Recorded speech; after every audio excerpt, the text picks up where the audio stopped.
Hello, this is Heather Marquez from Action Coach Mind Links, and today I am joined by Garrett Goodman of the Flying Elbow. Welcome, Garrett. How are you? I'm doing great. Thanks for having me. Yes. So the first thing I have to say is congratulations on being nominated as one of the top 10 burgers in Iowa. Thank you Tell so us a little much. bit about, tell us a little bit about the Flying Elbow and how long you've been in business. Well, I had started this business about 5 years ago. It was, I spent 11 years working corporate IT at Emerson, and I just decided I was ready for a change. And, there were some opportunities that came up for me to leave with like a voluntary severance package. So it gave me a little capital to get going. And, I kind of was, thinking about opening a restaurant at the time and realized the high amount of capital it takes to do that. And so I got on the internet and started looking for food trucks, and that was the fall of 2017. I finally got that going. It was 3 months open, maybe actually only 2 months open. Picked up like 1,000 Facebook followers and 100 5-star reviews, and was like, oh, maybe I have something here. And the whole premise was always to do hot dogs in a fun and different way. Like, cause I knew hot dogs are easy to work with. Like, I can learn as I'm going. I've worked in restaurants before, but it'd been, 11 plus years since I had done that. And so I was like, I want to start out and do something that's easy to manage. It's fun. It's a classic American thing, which, and then I'm like, well, I kind of wanted to have something fun to tie in. So then I was like, well, let's make it 80s and 90s pro wrestling themed. What's more American than WWF wrestling from the 80s and 90s? So it kind of all tied together in my head. And at first people were like, okay, that's different. How's that all going to work out? But it's a lot of fun. So went through our fair share of obstacles for sure, but So here we are. you talked about opening a food truck. So do you also have a brick and mortar location?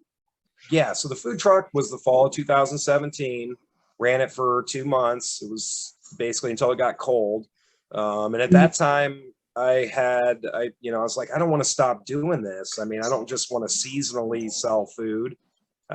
So I started looking around at different brick and mortars at the time, and found a pretty good deal. It was the old Corner Tap here in Marshalltown. It's on the corner of Center and State Street.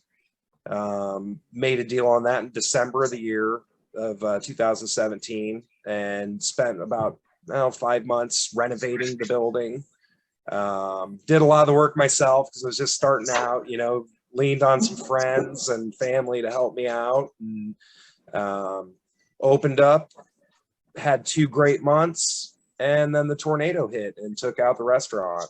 Wow. So yeah, it was quite the start to the business. At the time though, it was like, okay, we're going to come back. Like, it was never like, okay, this is it. It was how do we get back and get going again. There were some obstacles there. First, we didn't know if our building was going to get demoed, but it ended up getting a lot of rain damage, which ultimately we had to demo the building. But I guess in my head, I wanted to be back up there. So I bought the lots adjacent to mine that had also been impacted by the tornado, and basically had a pretty good chunk of land up there, and started working on plans for that. And at the same time, I was like, oh, in the meantime, I can get the food truck back out. But I took all the equipment out of the food truck to do the restaurant and Corner Tab. So there was some, trying to get that put back together was a whole nother deal. And then 2020 came and brought the pandemic. So I worked from February to October with the Small Business Administration to try to get the new building back together. And ultimately we couldn't do it because of the pandemic. So I was like, okay, well, shoot, what do I do now? And then thankfully I found a a gentleman by the name of John Hermanson. He owns an orthodontist here in Marshalltown. He bought a building, used to be the old 13th Street Inn here in Marshalltown, and he bought it. Basically, he wanted a restaurant to be on 13th Street here in Marshalltown. So that happened, it would have been 2000, it would have been December of 2020, 2020, December. Made a deal to come into 13th Street, renovated basically from January 1st of last year till I think we were done with the renovations about July or August of last summer. Ran the food truck the whole time, so it was a busy year. And then we opened up here on 13th Street September 10th. They had a harvest market down here, and we said, hey, let's open on the busiest day of the year in 13th Street. And, went great, had great business, got people excited, and kind of just been rolling with it and evolving since then. So yeah, located on 13th Street now, the answer. Long-winded answer. It sounds like you have had a tremendous amount of adversity piled one after the other as you have been engaging in this process of small business ownership, which for anybody who has ever owned or currently owns a small business, it is a lot of hard work already and a lot of time and energy and money and stress all rolled up into one as you build your baby. How have you stayed so positive through all of that extra adversity that's been layered on top of being a new small business owner? That's a good question. Honestly, I feel like it's a lot of just how my life has gone. Not to say I grew up in a rough sort of way, but, I grew up in, we didn't have a lot of money, and, I just think it was raised by a single mom, and, so it was kind of one of those deals where I saw adversity my whole life, and I saw my mom take it on, and it's a lot of the times no one's going to help you through these things. You have to do them yourself. And I also believed in what I was doing.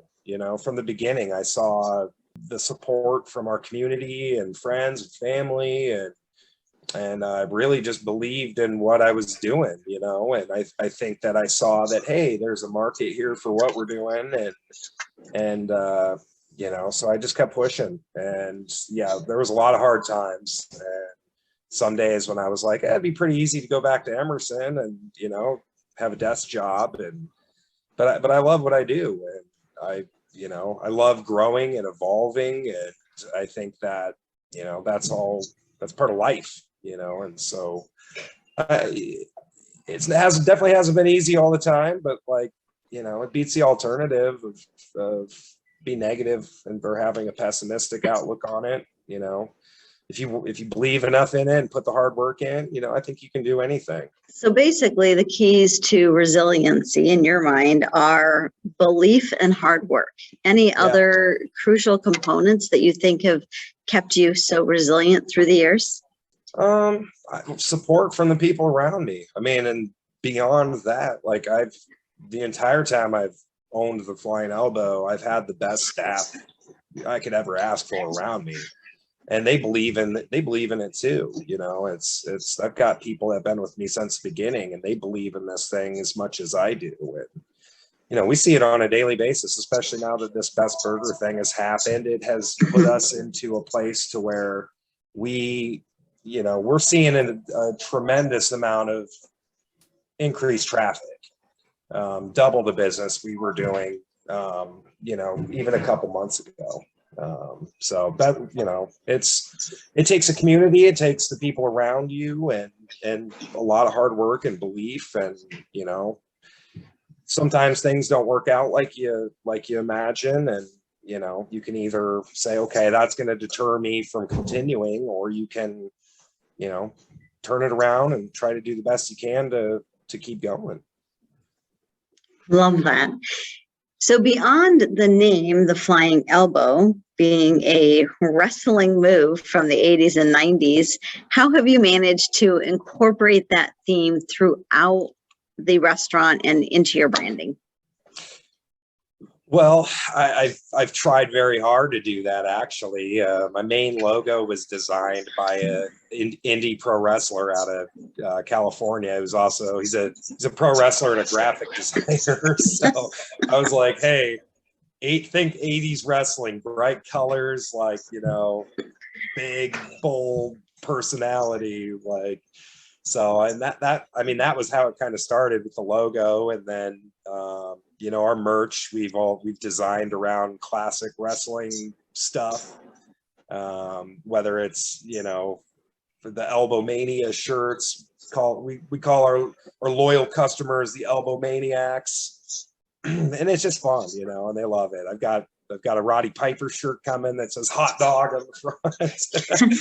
And I mean, even the design of the restaurant, when I think of pro wrestling, I think of sort of industrial, diamond plate and cage and stuff like that. So brick, I incorporate a sort of a mix of the bright, bold with the industrial look. And, I think it's pretty much, I get a lot of compliments on the attention to detail, whether it's the collection of 80s action figures on the shelf behind the bar, or, the 2.5-foot Hulk Hogan doll that's behind the cash register. It's just a lot of try to incorporate that stuff in. And, our customers and supporters have brought stuff in. I've got probably 20 signed pictures from wrestlers to the Flying Elbow, from Sergeant Slaughter or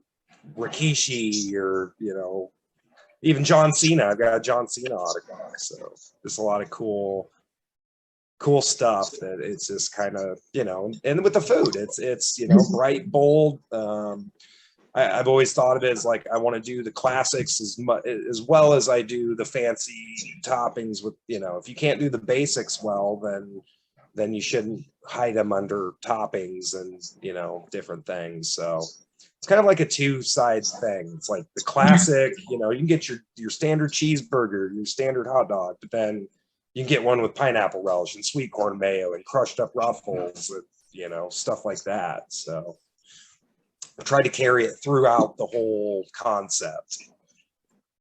Love that. I just did a webinar earlier this week on building your brand, and a lot of that was in there about just making it permeate every single part of your business so that it's consistent and everybody really gets it, and you create a feeling. And I can tell you create a feeling of nostalgia and fun in what you do.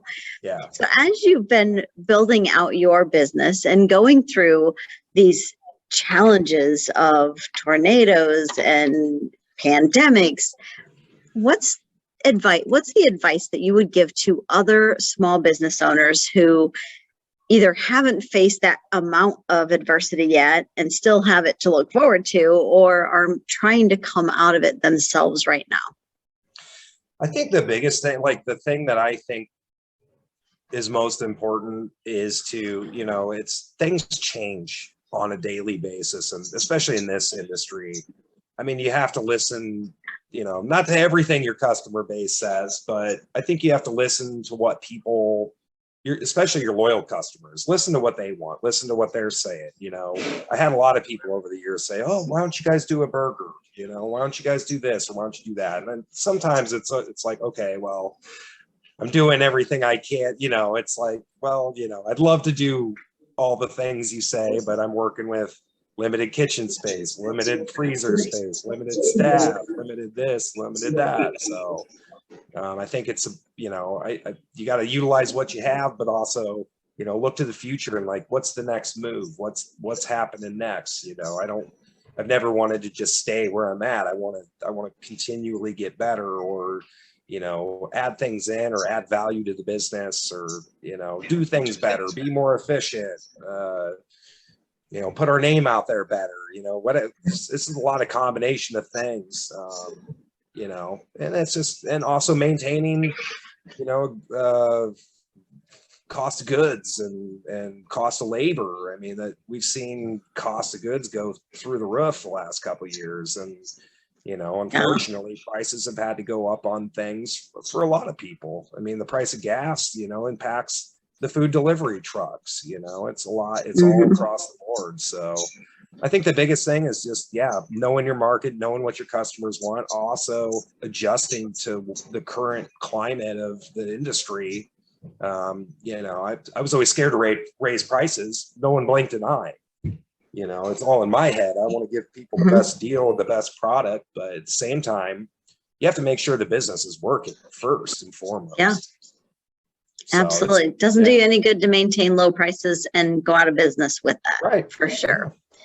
So you shared some rock solid advice for other business owners. And previously you talked about all the support that you had from the community and the SBA and other business people in your area. What's the best advice that you received from someone as you have been going on this journey of small business ownership?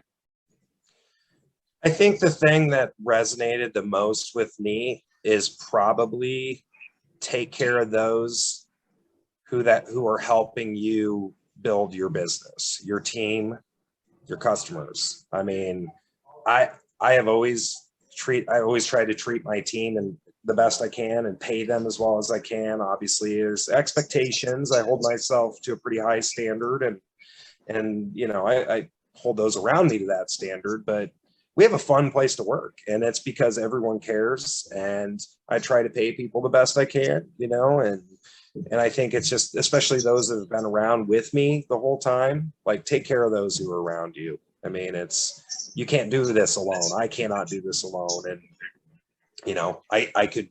I've seen a lot of places with a lot of turnover. And I think that if you hang on to your core people, it's just going to be all that much easier to grow as a business. Absolutely. As one of my mentors, John Maxwell, always says, one is too small of a number to do anything significant. And it does take a team, and it takes a village to put a community back together after so many different things happening. Absolutely. So what's something that maybe we haven't talked about, but you want to make sure that anybody watching this knows about the Flying Elbow? I just, I think our product speaks for itself, but, and if you think that, like, oh, I don't like pro wrestling, I'm not going to like this restaurant, that's probably not true. It does have a theme, but like, I think my number one goal as a restaurant was to be more than a theme. The food speaks for itself. I use the best products I can find and get my hands on, fresh baked buns on the hot dogs and burgers every day. The highest quality beef that I can get. I'm a big time foodie, so I've spent my whole life researching different things around different areas, and I think we bring a pretty unique thing to the culinary world. So I think it's, if you're scared, maybe pro wrestling's not your thing. It's not everything we're about, and we have 16 taps. I have a large selection of Iowa beer and ciders, and we have a craft root beer on tap, which people love. I think it's just, I think what we've seen is that any demographic can have fun at the Flying Elbow. Kids love us. I mean, it's my nieces and nephews all wear their Flying Elbow hoodies to school, and they're so proud of them. And their friends know it. They're like, these are young kids that are like, know the Flying Elbow. And, we've had older couples come in, and my favorite was an older couple, probably in their 70s or later, come in and they're eating lunch, and I see them watching the wrestling on the TVs, and I'm like, kind of laughing to myself, just because it's like, they're not wrestling fans, but they're enjoying it.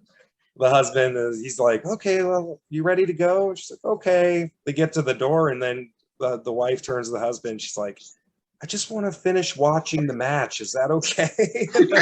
So it's just one of those things. The nostalgia stuff, it's fun. Most people know who Hulk Hogan or Macho Man or, some of these bigger names are.